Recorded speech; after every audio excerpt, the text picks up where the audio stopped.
So the WNBA announced the reserves for the 2026 All-Star Game in Chicago. When I first saw it, I was kind of surprised because I said, damn, the WNBA finally got it right. But then I looked a little further and I said, hold on a second. How are you going to have the All-Star Game in Chicago and ain't nobody on the team from Chicago? Let's look a little deeper. Let's see if this is justified. So this is a view of all the players on the team.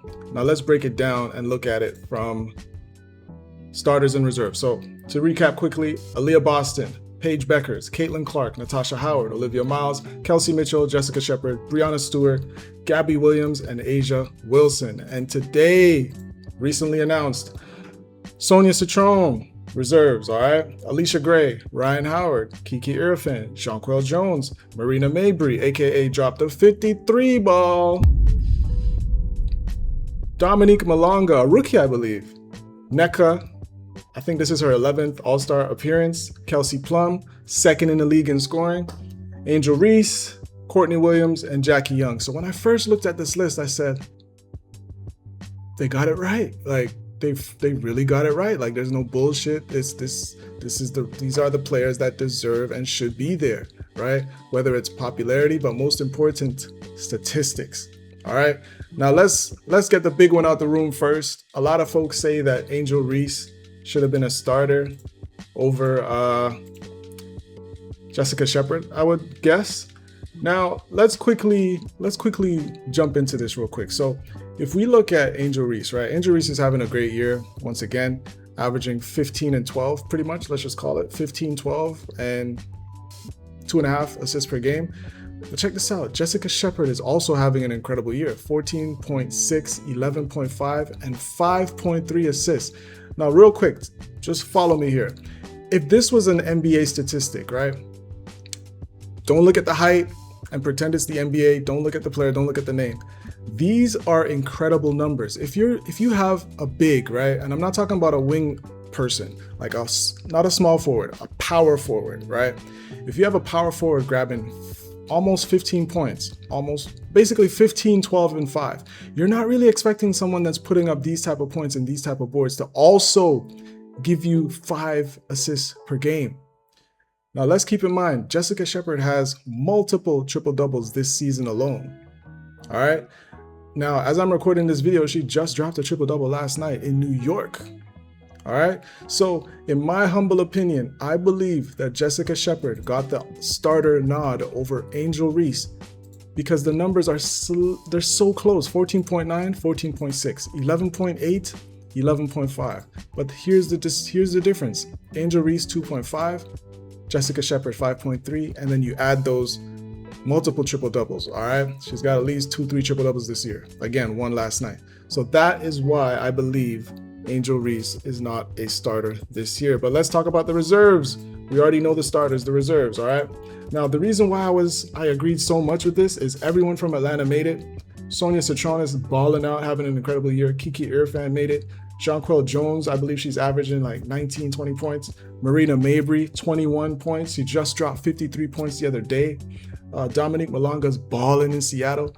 It seemed like not a shaky start, but a more quiet start. But lately she's been coming on strong, putting up some big games, some big numbers for Seattle. Nneka, I mean, we've been hearing from Nneka for a long time. This is her 11th All-Star game. Is it 11 or 12? Something like that. 11th time All-Star. That is impressive. Now, Kelsey Plum, if her team was doing a little better and if the other statistical categories were a little bit better, rebounds and assists, she would have probably definitely been a starter. It's just the team is not doing well. Team is in the bottom half of the league. Now, real quick before we continue, again, if the playoffs started today, right, the cutoff would be the Washington Mystics. So let's look at the teams that aren't currently in the playoffs. Again, if they started today, right, this is hypothetical, right? So you got the Toronto Tempo with 1 All-Star, Portland Fire, no All-Stars, LA Sparks, 2 All-Stars, all right? Phoenix Mercury, no All-Stars, Chicago Sky, the host city, no All-Stars. What? All right. Seattle Storm, 1, the rookie, and Connecticut Sun, no All-Stars, right? Now, Seattle Storm and Chicago Sky. So you're saying nobody from Chicago has an all-star in Seattle. The second last place team in the league has a starter. Well, it's all about the numbers. Let's look at this incredible year, right? 16 points, 7 rebounds. That is incredible. Now let's quickly look at Camila Cardoso. 14 points, 8 rebounds. Very, very close. All right, 14.3, 8.4. 15.9, 7.4. It's very close. And you might say, man, they should have gave it to Camila. Listen, shoulda, coulda, woulda, dulda. This isn't about politics. This is about who's putting up incredible numbers consistently over the course of the year. Now, I'll be honest with you. I watched a few Chicago Sky games so far this season, and Chicago lost a couple games that they shouldn't have lost. They were up, I believe, no, they were up double digits against the Wings and they lost by 1. And in the game just prior to that, another crushing 1-point loss as well. So they lost a couple games that they should have won. And if you look at it, Chicago could have easily had about 10 wins right now, right? And I'm gonna be honest with you, if Chicago was in 8th or 9th place, you know, and they were closer to that 500 level, I believe that Camila Cardoso would have gotten the All-Star nod to represent Chicago in the All-Star game. But again, you can't replay those games. Their final scores, it's over with, right?